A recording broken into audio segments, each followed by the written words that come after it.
All right, robot build time. All right, so first things first, make sure that in your sketch pad you've got a full out design of game plan of what you're going to be making for your ceramic robot. Now, over here we got a couple things. I got some slabs I've already rolled out. I've got my bottle, which I wrapped in newspaper, put a little tape around just to secure it. This way, when I'm done building the robot, I can take the bottle out so that it doesn't go in the kiln. Use this also if you're using a can to make it. Then I've also got some coil bits so that I can add some other textures and other designs to my robot design. So, watch, and I'll try and add some commentary in as well. Alright, so first things first, when you're making the robot, you're going to set your can on the clay, wrapping the clay around, bring it all the way over to the edge so that this is connected. Then I'm going to take my blade here, cut it, and fold to fit. And just forming it around that neck of the bottle, trying to get all that same shape and fusing the clay together. Now once you have the form done, you can then remove the bottle out of the piece. Newspaper can stay in there, it's perfectly fine because it's going to fire out afterwards, and that's all the bottle needs to be used for. Now if this is really wet clay, damp clay, and it falls off or it wants to fall off, by all means, if you want to take that off, keep the bottle in there for stability, by all means you can do that, but for this piece I'm not going to need it. Alright, so then I have some extra clay to make my other pieces, which is what we're moving on to next. Just set those off to the side so you can see. Using my blade, I'm going to cut out sections to build the head of my robot, and you got a couple techniques you can use. You can use the pinch method. For this one I'm just going to cut from the slab.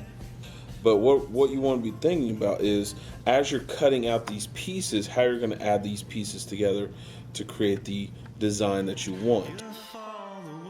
Now, for me, one of the things that I'm really big into for robots is the robot that I like to reference a lot in my designs, or the design that I'm working on, is one of the evil characters from Doctor Who, which is the Cybermen, and they're these robot creatures that have come to kill everybody and take everything. Why? Just because that's the way they work. They're mean, nasty people.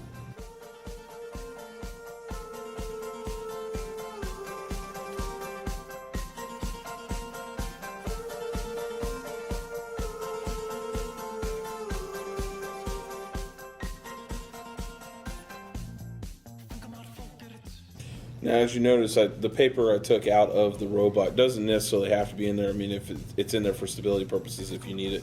For what I'm doing, I don't need it, so I just went ahead and took it out.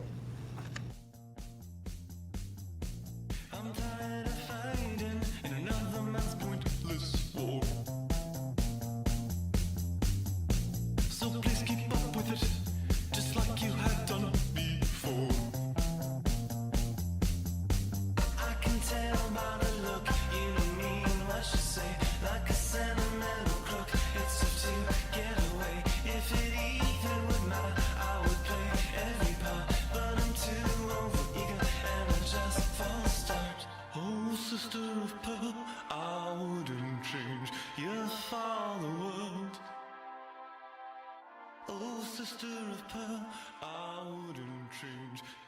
follow the world.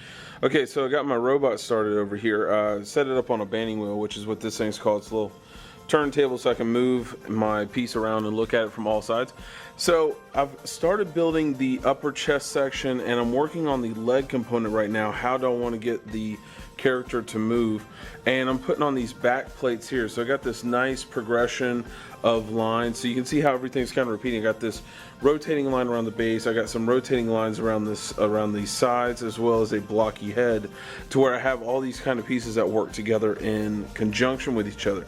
Now, I need to come in, smooth in all my lines, make sure everything's seamed up real well. I need to work on the arms next, which is kind of my next thing that I'll be working on, as well as the face. But make sure that you, again, have a game plan ready on your notebook of what you want to do and how you want to progress there. I'm going to tag in some pictures in this so that you guys will have some other options to check out, so you can see how you're going and what you're going to be doing, but really give some good ideas into the 3D model for your robot piece. Good luck.